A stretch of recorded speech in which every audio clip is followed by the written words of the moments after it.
Fala, gente, tudo bem? Como combinado, vamos falar um pouquinho sobre nutrição e algumas verdades. Esperar o pessoal entrar aqui e a gente já vai conversando um pouquinho. E vocês, como que estão?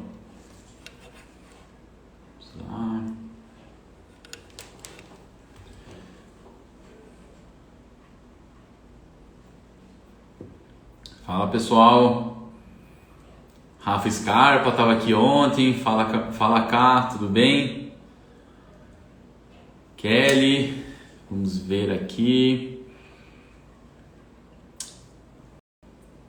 Flávia, Nath. Gente, hoje o bate-papo, né, sobre a nutrição, o que eu queria trazer um pouquinho para vocês. Algumas verdades ou algumas dúvidas das pessoas em relação à dieta, ao plano alimentar, ou algumas dúvidas sobre alguns alimentos específicos. Mas doutor, isso vai me engordar? Isso vai me emagrecer? Tem muito... Isso aí, Rafa, gostando de ver, hein? Foco total agora. Fala, Fortaleza, meu grande amigo. Logo estou marcando umas aulas com você aí, hein, cara? Então rola muita dúvida sobre alguns tipos de alimento, que esse alimento engorda, que esse alimento emagrece.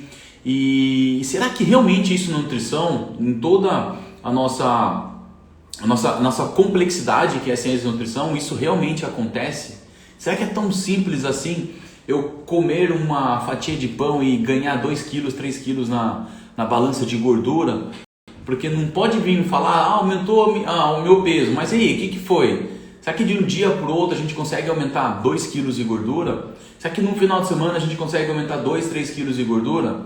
Gente, nós temos que avaliar que 1 quilo de gordura de forma sólida, ele tem em torno aí de 9.000 calorias. 9.000 calorias, dificilmente até um atleta de triatlo não consegue comer 9.000 calorias. Para você ganhar 1 quilo de gordura, você tem que ingerir 9.000 calorias. Será que no final de semana, quando eu ganhei aqueles 2, 3 quilos na balança, eu realmente comi 18, 27 mil calorias para ter esse acúmulo? Com certeza não, tá? O que acontece muito é que nós temos um mecanismo que quando a gente come muito mais carboidrato, a gente aumenta muito a retenção de água dentro do nosso corpo. E é isso que faz pesar. Eu sempre falo para meus pacientes que no sábado, no domingo, você tá, sei lá, pesei 60 quilos na sexta. Comecei o final de semana e enfiei o pé na jaca o final de semana todo. Na segunda eu fui pesar 63 quilos. Espera até quinta-feira. Se quinta-feira esse peso estiver com 63 quilos, tem algo errado no seu planejamento alimentar, tem algo errado acontecendo com o seu físico. Normalmente, se ele reduzir 2 quilos lá na quinta-feira, você voltou a fazer dieta, voltou a treinar e você está realmente aí com 61 quilos, você vai notar que esse 1 quilo é bem provável que seja de um acúmulo de gordura. Mas olha que é algo muito mais amplo, muito mais complexo do que apenas aquele peso que foi ajustado, teve esse ganho em apenas um dia. Então, tomar um pouco de atenção e tirar um pouquinho essas neuras que a gente acaba criando, que comer isso, comer aquilo vai me engordar. Eu sempre gosto de frisar que a ciência da nutrição é algo muito, muito complexo. Então, para a gente ganhar um peso, a gente tem que gerar um acréscimo calórico muito grande, né? Então, vamos supor, nós temos um gasto calórico. Gente, olha como que é formado o nosso dia na questão calórica. Nós temos um gasto calórico que eu costumo chamar de metabolismo basal. O que seria esse basal? Seria o que você precisa para manter o seu corpo do jeito que está hoje. Vamos supor que o meu basal seja de 1.500 calorias, tá? Já começa por aí. Temos atividade física do dia, tanto atividade física de exercício, como atividade física de você levantar, ir para o trabalho, ir para o banheiro, né? Então vamos colocar aí com atividade física e atividade diárias, a gente tem um acréscimo calórico aí de mais 500 calorias. Então no dia, de forma simples, eu tenho 2.000 calorias. Se eu comer 2.500 calorias, eu vou engordar. Se eu baixar para 1.500 calorias a minha dieta, eu vou emagrecer. Agora, vai ser gordura, vai ser músculo, isso aí é outros 500. Aí depende muito de como está estruturada a sua dieta e depende muito da sua entrega no treinamento. Então não é algo tão simples, tá? Então comer uma fatia de pão, como eu escuto toda semana esse receio, esse medo do pão. Até uma paciente acabou de sair daqui, a gente passou o pão para ela. Mas doutor, isso não vai me engordar? Não, se estiver dentro de um déficit calórico diário, não vai te engordar. Então uma fatia de pão não vai te engordar, como uma batata doce também não vai te emagrecer, como aquele medicamento famoso que o blogueiro propagou pra gente na internet também não vai contribuir para o seu emagrecimento. Então nós temos que pensar num todo, num contexto. É aquela velha história do jejum. Jejum emagrece? Depende. O mais importante não é o momento do jejum em si, o mais importante é o que você faz após esse jejum. Não adianta eu fazer um jejum aí lindo de 14, 16 horas, sendo que após o jejum, eu, Felipe, com aquele gasto lá que a gente colocou como exemplo de 2.000 calorias, eu, Felipe, após o jejum como 3.000, 4.000 calorias, gera uma super compensação, uma super compulsão, porque eu fiquei muito tempo sem ingerir nenhum tipo de alimento. Então o importante para o emagrecimento não é em si o jejum, e sim o que você faz após o jejum, tá? E também tem umas dúvidas assim, qual o melhor alimento para quebrar jejum? Gente, eu me pergunto sempre, da onde surgiu essa teoria? Qual o melhor alimento? É fazer uma refeição completa, é colocar lá toda a base nutricional, todo o carboidrato, toda a proteína, toda a gordura, todo o micronutriente que a gente precisa, as vitaminas e minerais. Então não tem um alimento específico, é o contexto, é o cheio, né? Se eu quero jejum no almoço, vamos incorporar um pouco mais de nutrição, vamos trabalhar com um prato mais completo. Então não tem algo tão raso assim que é um alimento, ou qual grupo de alimento, é algo um pouco mais constituído, tá? É algo um pouco mais rico em nutrição. Então, não tem aquele alimento específico que vai te engordar ou vai te favorecer o emagrecimento. Então, muita gente passa aqui e também fala assim, eu fui ali, peguei uma receitinha de um bolo fit que eu acho legal, tá? Eu não condeno, eu acho bacana essas receitas fitness, eu trabalho muito aqui no meu consultório. A pessoa pega aquela receita fitness e faz a travessa de bolo, né? Lindo, maravilhoso. Quando você vai olhar a composição daquele bolo, realmente só tem alimentos, só tem ingredientes de caráter funcional, de caráter saudável. Mas quando a pessoa começa a ingerir, ela fica no inconsciente dela que aquilo não vai engordar. Mas ela acaba comendo a travessa toda. E quando você vai ver a travessa toda, é 2.000, 2.500 calorias. Opa, peraí, andei para trás. Tá? Então isso acabou contribuindo. Então às vezes eu falo para alguns pacientes, eu prefiro que você vá lá na padaria, compre um sonho, né, que tem em torno aí de 400 calorias, como o sonho, tá? Acabou. Vai ser mais interessante para a sua questão psíquica, para a sua questão psicológica, porque realmente vai te dar prazer. E para a questão calórica vai ser menos calórico que você pegar um bolo fit e comer ele inteiro. Entende como é algo um pouco mais complexo, não é algo tão simplista assim? Então assim, tome bastante cuidado com essas teorias ou com essas falsas teorias das pessoas estarem propagando algo que realmente não existe. É incoerente. Fala, Tati, principalmente receitinha low carb. Isso é bacana, tá? Low carb, como a gente já conversou, não é zero carbo. Entenda esse conceito. Low carb é baixo carboidrato. E o low carb, a gente tem uma variação segundo a ciência de 5 até 15% da ingestão calórica total de carboidrato. Então vamos supor que eu tenho uma ingestão calórica aí de 1.000 calorias. Minha dieta é de 1.000 calorias, meu Nutri passou 1.000 calorias. E se eu comer 10% de carboidrato, é uma dieta low carb. Isso é ciência, tá? É uma diretriz. Se eu comer 10% dessa dieta, a gente vai conseguir ingerir aí de 40, 30 até 40 gramas de carboidrato. Nota que não é algo tão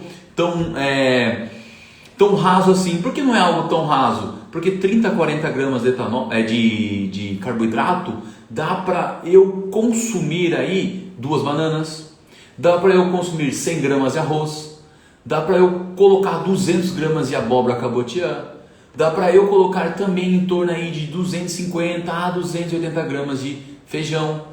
Então nota que mesmo sendo baixo carboidrato, low carb, eu consigo incorporar alguns elementos específicos.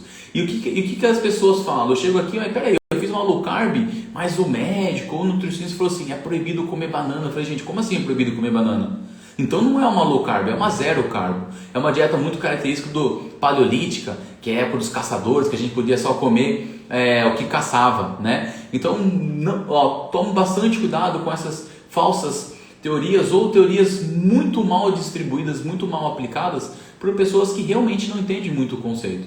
Eu vejo muita gente se autotitulando low carb, mas não sabe nem o que é low carb. O low carb da pessoa é dar nada de carboidrato, proteína, um pouquinho de gordura e toca a vida. Como sempre falo para vocês, sempre falo para os meus pacientes, o emagrecimento perante a ciência é simples. A estrutura do emagrecimento é simples, porém não é fácil. A questão comportamental sempre vai ser soberana e você realmente tem que entender aonde que está tendo essa dificuldade maior desse paciente. Tá? Então não é algo tão simplista, não é aquele um alimento que vai te engordar, não é aquele um alimento que vai te emagrecer, é a constância, é você sempre estar comendo algo em excesso, é você sempre estar comendo algo que você não relatou para o seu nutricionista. Aquele sonho de valsa, aquela paçoquita que você não relatou, que você faz uso de forma diária, isso vai fazer diferença. Porque quando o paciente me fala a verdade, me entrega a verdade, eu consigo aplicar isso na nutrição dele, tá? Consigo aplicar em todo o contexto dietético. É claro que dependendo do objetivo, a gente não consegue colocar tudo, mas eu falo que eu consigo entregar 90%, 95% das suas necessidades em relação a doce.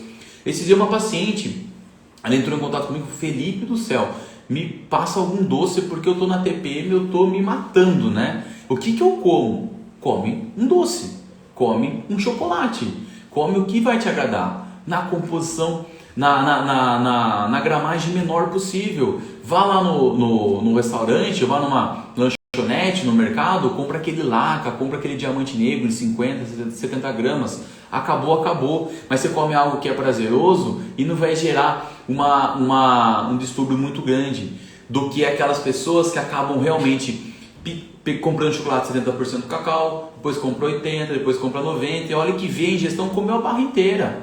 Então se importa sempre com as calorias. É claro que na nutrição sempre será soberana a qualidade nutricional, mas a quantidade ou valor calórico vai direcionar se você vai andar para cá ou você vai andar para lá. Se você vai andar para o emagrecimento ou você vai andar para o ganho de peso, tá? E o ganho de peso pode ser algo interessante também, dependendo do cenário do paciente, tá? Então, desapega daquelas coisas que são muito difíceis. Se apega às coisas que são mais simples. E aí sempre me questionam, doutor, qual que é o melhor horário para eu comer o meu chocolate, para eu comer o meu doce? Isso é um ponto muito importante, gente. O chocolate é um alimento que ele é rico em gordura e rico em açúcares. E a mistura do açúcares com a gordura nos dá aquela sensação, aquela palatabilidade fantástica, que é o que a gente sempre busca. Tanto o chocolate, como às vezes doce de leite, como às vezes a paçoquita, eles têm uma digestibilidade um pouco mais rápida do que normalmente os outros alimentos eles têm. Então, toda vez que a gente pensa em digestão rápida, a gente pensa naquele pico de glicemia, naquele pico de insulina que o nosso corpo vai ter. E a gente tenta fugir um pouquinho desses picos de glicemia, pico de insulina. O que nós podemos fazer? Existem dois cenários que eu sempre gosto de apresentar para o meu paciente. Quando você está naquele domingão na sua casa, você realmente quer comer um doce, qual o melhor horário? Após almoço, após jantar. Por quê? Porque tanto no almoço como no jantar tem ingestão de proteína, as carnes, ovos, tudo mais, e tem ingestão principalmente de folhas e legumes, que são ricos em fibra. Fibra e proteína retardam a digestão de qualquer grupo de alimento, inclusive os chocolates. Então vai retardar essa digestão. Então se você quer um momento mais oportuno, que não vai te causar um excesso ou um pico dessa glicemia, um pico dessa insulina, tem que ser nesse momento, tem que ser pós-jantar ou pós-almoço, são os momentos mais interessantes. Melhor do que você almoçar, meio-dia, e lá pelas 4 da tarde você lá em jejum vai lá e come um doce. Tá? A digestão é muito rápida e vai gerar esse pico de glicemia, esse pico de insulina. Que isso de forma crônica, que isso de forma constante, pode futuramente te gerar aí uma pré-diabetes advindo do excesso de peso. Tem um outro cenário que eu gosto sempre de apresentar para meus pacientes, que o nosso músculo tem uma forma de armazenar energia, que a gente chama de glicogênio muscular. Esse glicogênio não é gordura não, tá? É energia rápida para a gente usar nos exercícios do dia, principalmente em exercício físico, que prorroga acima de até 30 segundos, tá? O glicogênio muscular, ele é derivado do carboidrato. Toda vez que você faz um exercício físico, você tem uma depressão desse glicogênio muscular. E tem uma enzima no nosso corpo chamada glicogênio sintase. E quando você tem uma depressão do glicogênio muscular, essa glicogênio sintase ela se eleva no meu corpo. Por quê? Ele quer captar glicose para levar para o músculo novamente. E aí que entra o doce.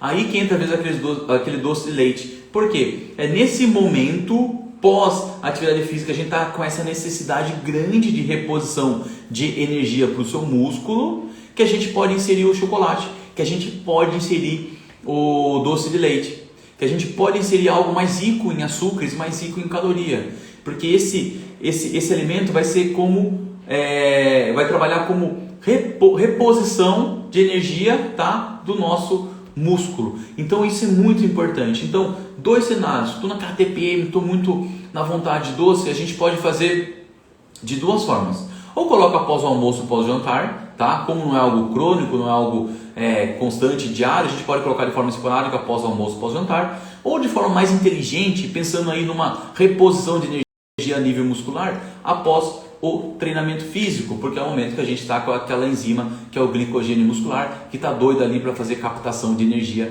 para levar para o músculo novamente. Entendeu? Deixa eu ver se tem algumas perguntas aqui. Gente, se tiver alguma dúvida, vocês podem me enviar aqui, tá? A gente vai conversando, eu vou soltando, vira um bate-papo. Eu tava conversando com uma paciente, né, sobre essa questão do pão integral, né? Que é uma dúvida assim, muito comum aqui. E eu sou um cara que, se a pessoa não tem restrição nenhuma, eu gosto muito de trabalhar com pão porque remete muito à nossa infância. E ultimamente eu ando tendo algumas atitudes aqui na área clínica de que a pessoa não tem nenhuma patologia, não tem nenhuma restrição, é trabalhar com misto quente de manhã ou no meio da tarde, porque é algo prático e algo saudável e algo pouco calórico. Eu estava levantando aqui, gente, ó, e daí a gente pode brincar um pouquinho, tá? 50 gramas de pão, que equivale aí um pãozinho francês, que equivale a duas fatias de pão integral, tem em torno de 150 calorias, tá? 150 calorias, acrescendo um queijo mussarela, um queijo Minas frescal, um queijo branco também, a gente eleva, tá? Em torno de 30 gramas de queijo, a gente eleva esse pão aí para 200 calorias. 200 calorias, a gente, se você quiser, a gente pode colocar até um peitinho de peru, tá? 15 gramas, 20 gramas, uma fatia de peito de peru aí. Se o cara que corta o queijo de peito de peru for um cara muito bom, acerte em cheio 20 gramas.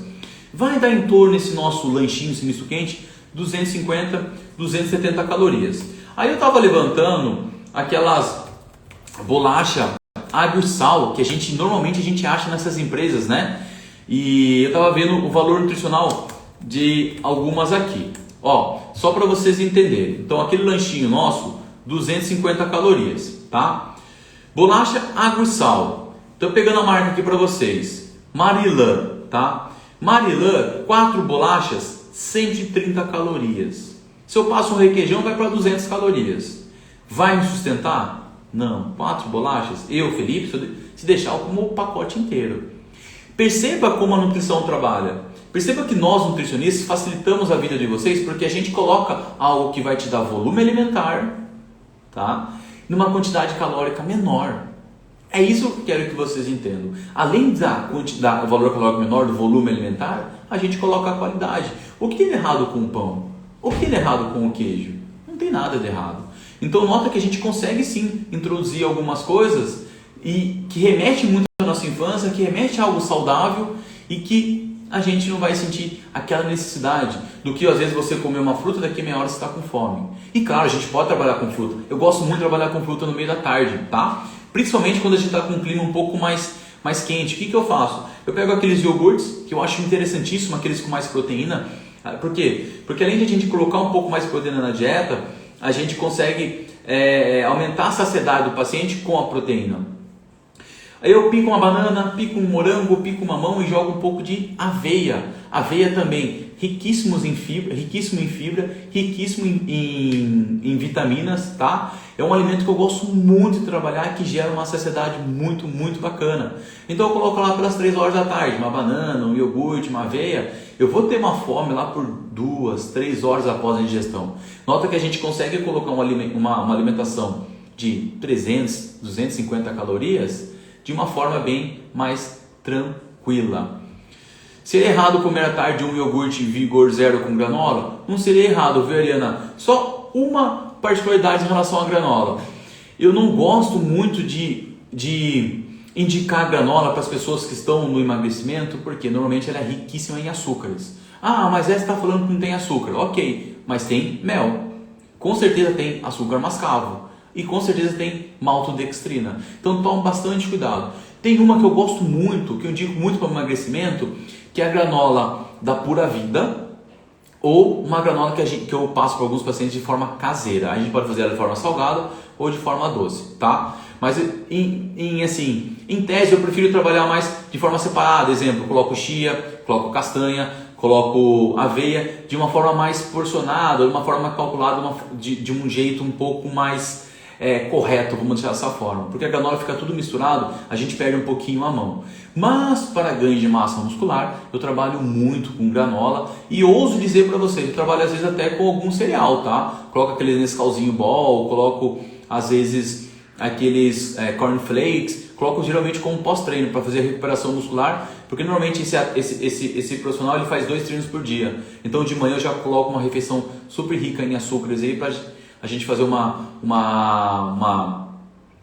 acúmulo novamente, né? Uma recomposição desse músculo aí com essa energia, tá? Acho que passou uma pergunta aqui da Rafa. Rafa, bolacha maisena. Esses dias eu também pesquisei, quer ver? Eu vou até puxar aqui para vocês, bolacha maisena, que é uma coisa que muita gente gosta de comer e fica beliscando, viu, gente? Ó, 6 biscoitos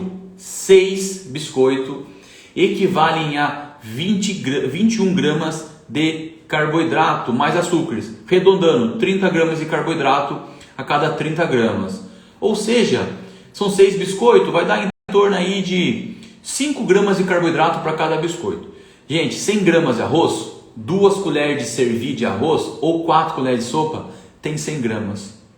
E nota, o que vai te dar mais saciedade? A maisena? A bolacha maisena, 6 bolachinhas ou arroz? Aí se eu reduzo um pouquinho, trago 70 gramas de arroz, consigo colocar mais aí uns 70 gramas de feijão. 70 gramas de arroz mais 70 gramas de feijão, gira em torno aí de 30 gramas de carboidrato, que é normalmente aí 140, 150 calorias, que equivale a 6 bolachas maisena. Você percebe que a nutrição, ao mesmo tempo que ela é simples, ela também é um pouco mais complexa. Porque ao mesmo tempo que eu consigo introduzir algo bem simples, as pessoas acabam deixando um pouco mais dificultosas, tá? Então nós nutricionistas, eu principalmente, a maioria das pessoas que eu atendo aqui, o que eu faço? Organização dietética. A pessoa chega aqui, eu começo a fazer as alterações, começo a trocar alimentos de rápida absorção, que tem uma densidade calórica altíssima, mas você come pouquinho, é densidade calórica alta, por alimentos que têm uma densidade calórica baixa e o volume alimentar alto. Então é isso que o nutricionista começa a introduzir. Por isso que folhas e legumes são importantes para a saciedade. Por isso que trabalhar com mais proteína é importante também para a saciedade. Por isso que feijão, grão de bico, lentilha, ervilha são importantes para gerar saciedade. E são alimentos que, tirando um pouquinho o grão de bico, mas são alimentos que têm um volume alimentar bacana, uma densidade calórica baixa. Entendeu? Felipe Moraes, deixa eu ver se tem uma pergunta aqui em cima, acho que não tinha. Felipe Moraes, leite é um alimento proibido para quem quer reduzir a circunferência do abdômen? Felipe, depende de alguns fatores, tá? Quantidade de leite que você vai tomar, tá? Em tese, não tem problema. Se a sua dieta, junto com o leite, estiver com baixo valor calórico para a sua necessidade, ou seja, um déficit calórico, você não vai ter problema nenhum, você vai conseguir chegar no físico fantástico. Eu trabalhei muito tempo com fisiculturismo, né? Eu tinha alguns atletas que eles eram marrentos, eles gostavam de tomar leite, não tomavam whey protein com água, só com leite. Cara, eles chegavam no campeonato com aquele físico extremamente fantástico. Então o leite não é problema. Existia muito uma mística, né? Na verdade um mito, que o leite, a lactose, o leite, que é o carboidrato do leite, gerava um engrossamento de pele, tá? Isso não acontece, tá, gente? Se pensar na fisiologia, não existe via fisiológica que se cruze. O que gera uma rigidez maior na pele, engrossamento da pele, é o excesso calórico. E principalmente também em pessoas que tomam pouca água, comem demais carboidratos e açúcares. aí sim a gente tem um engrossamento da pele, mas isso é devido da gordura, não tem nada a ver com a lactose, tá bom? Fala, Jussara, Sauro, minha consulta ansiosa. Jussara, obrigado, viu? Sabadão online, já vi seu nominho lá. Fico muito feliz aí por você me dar a oportunidade de mostrar realmente o que é a nutrição para você, tá bom? Fico muito contente e até sábado à tarde. Felipe, beleza. Coca zero no almoço pode atrapalhar a dieta? Isso é um ponto muito importante. Coca-Cola zero não tem caloria. Em tese, não atrapalha o valor calórico dietético. Já vi pessoas aí no mundo do fisiculturismo, novamente, que chegaram naquele físico fantástico tomando Coca-Cola zero. Temos um problema. Coca-Cola zero, riquíssimo em edulcorante, riquíssimo em artificiante. O que acontece com esses tipos de nutrientes? É claro, gente, não é algo toda semana, tá? Eu estou falando de pessoas que tomam de forma diária 2, 3 litros de Coca. Pode ser que futuramente, advindo desse excesso de química do refrigerante, principalmente do edulcorante e principalmente também de alguns adoçantes que ali se contém, pode gerar uma disfunção intestinal. Você pode ter uma capacidade da sua velocidade intestinal diminuída, ou seja, você perde poder de absorção desses alimentos, desses nutrientes. Então pode ser que tomar um refrigerante zero ao longo do tempo você tenha uma disfunção no seu intestino. Pode ser, não consigo cravar. Mas para a questão da dieta, não muda em nada, tá? Não muda em nada, fique tranquilo. É claro que a gente não gosta de trabalhar muito com esses alimentos químicos. Uma sugestão que eu dou e que eu faço bastante, água com gás. Eu gostava muito de refrigerante. O que eu comecei a fazer? Comecei a fazer algumas mudanças. Água com gás, limão. Água com gás, laranja. E assim foi essa mudança de forma gradativa e hoje eu não vivo mais sem água com gás, tá bom? O mesmo quando se usa muitos adoçantes, certo? Tati, o mesmo que se usa muito adoçante. É claro que a gente sempre tem que observar a ciência é nosso norte aqui, mas a parte prática a gente sempre tenta conciliar. Hoje nós temos, segundo a FDA, que é a nossa Anvisa americana, 80 sachês de sucralose por dia é seguro, tá? Então para você tomar tanto adoçante assim, tem que ser refrigerante em excesso, tá?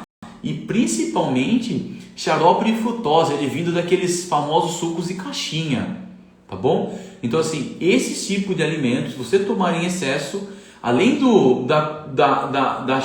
da composição corporal se aumentar pelo excesso calórico, que é bem provável, você sim vai ter algum problema de caráter intestinal, além de caráter hepático. Temos vários estudos mostrando que excesso de xarope de frutose causa esses malefícios, tá bom? Então toma cuidado, além do excesso de adoçante, o excesso de xarope de frutose, tá bom? Fala Du, grande amigo, obrigado por participar, viu?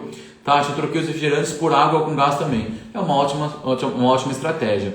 Eu já pesquisei muito sobre malefício de água com gás e o que eu encontrei? Zero estudo, tá? Nunca encontrei nenhum estudo. Nós temos alguns públicos que a gente não indica, pessoas que têm hérnia de hiato principalmente, ou pessoas que têm muita pirose, aquela azia. Gestante tem que dar uma evitada também.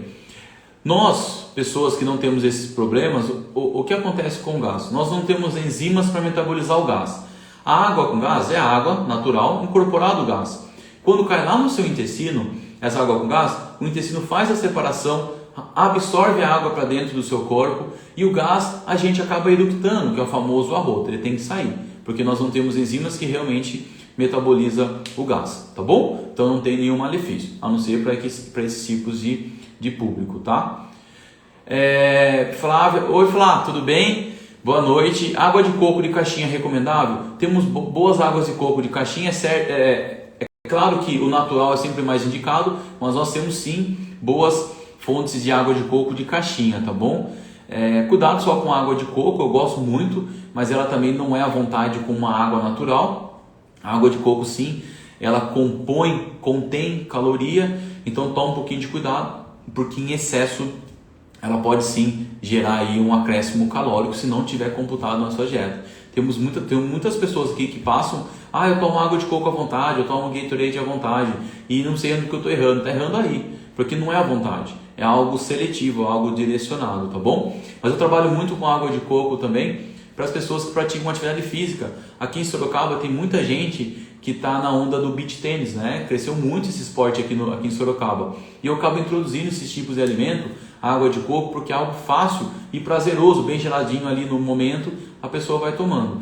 Então assim, o mais indicado é sempre o natural, mas se você quiser esporadicamente a caixinha, eu não vejo nenhum problema. É claro que temos caixinhas e temos caixinhas, tá? Algumas marcas, principalmente a Quero Coco, são marcas que têm uma qualidade superior. Café de máquina é ruim? Não, não é ruim, eu não vejo nenhum problema, tá? Eu só tomo café expresso, eu adoro café expresso. Existe uma mística que o café expresso ele é mais forte. Realmente ele pode ser mais forte na questão da palatabilidade, tá? Do paladar. Mas muitas pessoas confundem que por ser mais forte tem mais cafeína, e não é assim, não é isso que a gente vê, tá?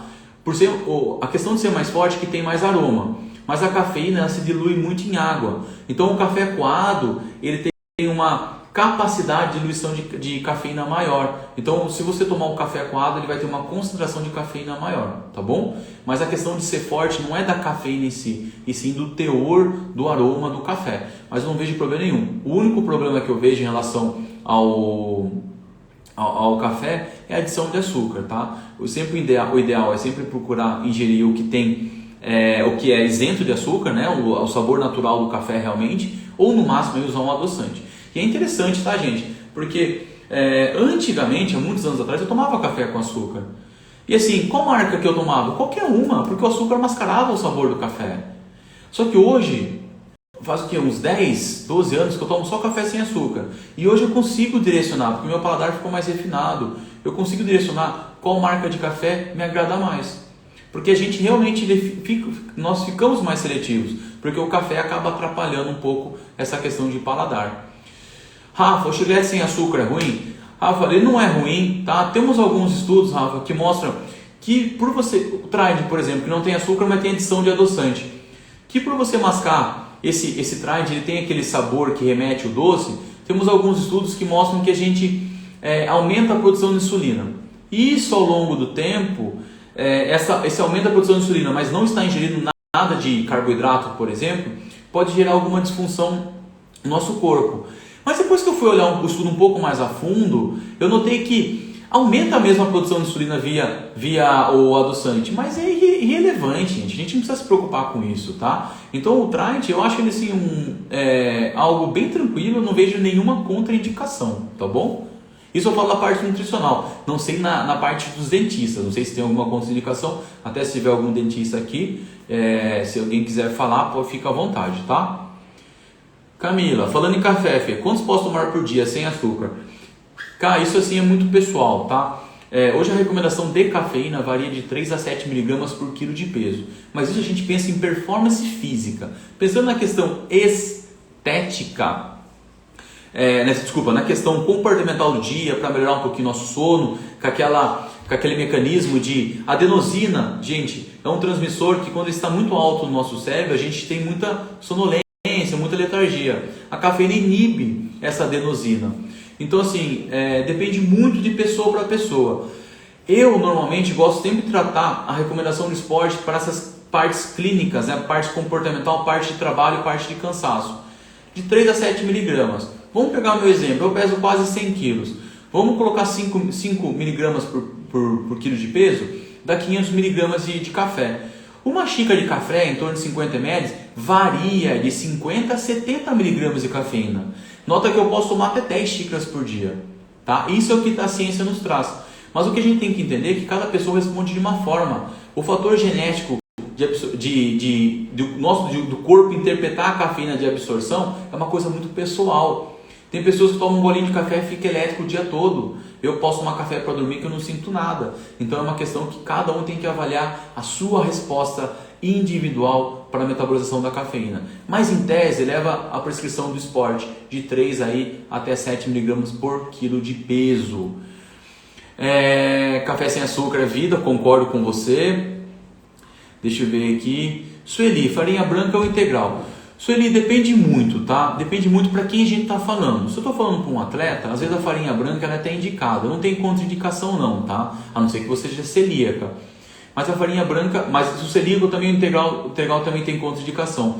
Mas em tese, na parte prática, na verdade, aqui do meu consultório, eu atendo mais pessoas que querem melhorar a questão estética, melhorar a questão de saúde do que os esportistas realmente.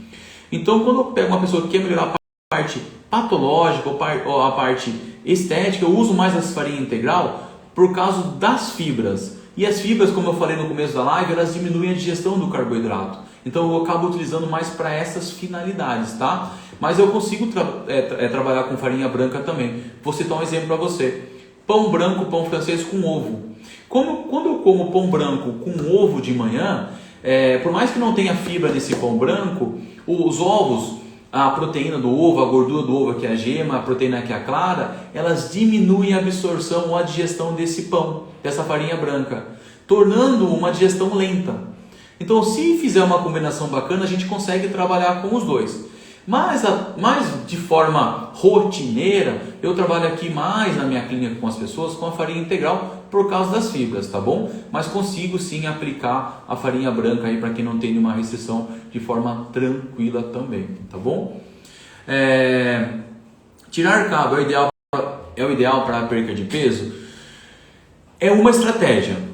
Não sei o que seria o ideal, porque isso é uma questão muito pessoal. Tem pessoas que chegam aqui e falam assim, se você tirar o carbo eu vou embora.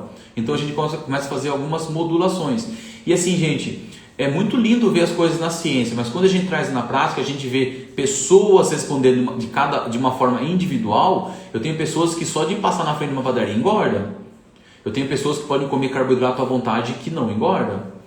Então vai do nutricionista até aquele manejo de experiência de entender o paciente. E falar, pô, você pode comer tanto carboidrato. Mas uma estratégia realmente é diminuir a ingestão de carboidrato. Mas já trabalhei com pessoas que eu entendi que ela tinha uma necessidade maior de carboidrato pela sua necessidade fisiológica. Eu trabalhei com uma dieta uma dieta rica em carboidrato, uma dieta rica em proteína e baixa em gordura. Então varia de pessoa para pessoa. Mas de qualquer forma, para o emagrecimento, independente se é muito ou pouco carboidrato, se é muito ou pouca proteína, se é muito ou pouca gordura. O que importa é o déficit calórico. É isso o mais importante, tá? Nath, sou viciado também em café sem açúcar. Se deixar eu tomo o dia todo, viu? Obrigado, viu, Felipe? Sono excessivo após a refeição. Como mudar isso? Renata, sono excessivo após a refeição, a gente pode pensar em vários fatores. Não é algo tão simples. A gente pode pensar numa noite mal dormida. Tá? A gente pode pensar numa ingestão em excesso de alimentos, um volume alimentar muito grande, no qual causa o quê? Pensa que o nosso sangue, ele sempre é direcionado para onde você estimula. Se você estimula o seu corpo para fazer um exercício físico de corrida, seu corpo vai começar a mandar mais sangue para aquela região. Nutrição e oxigenação. Beabá da nossa fisiologia. Quando você ingere muito alimento, o nosso sangue, ele diminui o aporte de glicose para o seu cérebro para dar conta de digerir lá no seu estômago esses alimentos que você acabou de comer. Se você come em excesso, pode ser que esse fluxo sanguíneo demore para normalizar no seu cérebro novamente, tá? Então isso pode acontecer e retardar a digestão e aumentar ainda mais a sua fadiga. O que você tem que fazer? Tem que ajustar desde amanhã e fracionando a sua dieta de uma forma com menos volume alimentar e de uma forma mais fracionada. Se eu faço 4 refeições por dia, começo a colocar refeições menores e distribuo em 6 refeições. É uma forma de amenizar, tá bom? Gente, acho que acabou as perguntas. Muito obrigado pela live de hoje, fiquei muito contente, gostei muito. No domingo, eu estou pensando em trazer um amigo aqui da nutrição também, que a gente vai falar um pouco sobre algumas dúvidas realmente que acontecem aqui na nossa clínica. Eu acho que vocês vão gostar bastante dele. Vou confirmar com ele, mas de qualquer forma, domingo, 8 horas da noite, a gente vai estar aqui, tá? Para estar falando um pouco mais sobre nutrição. Toda quarta e domingo, meu compromisso aqui com vocês, tá? Vou responder essa última pergunta aqui. Amo comer pipoca. Engorda muito comer sem óleo, feito na pipoqueira? O que engorda é sempre o excesso calórico, tá? Se essa pipoca estiver dentro da sua ingestão calórica recomendada, ela não vai te engordar, não. E sempre é melhor fazer dessa forma, sem óleo, porque o óleo acaba incorporando mais calorias ainda, tá bom? Gente, muito obrigado. Isis, obrigado por participar, viu? Muito obrigado, gente. O que vocês precisarem, vocês me chamem, tá bom? Uma boa noite aí, uma boa quarta-feira para vocês. e vamos com tudo. Nutrição sempre acima de tudo, hein, gente? Tamo junto.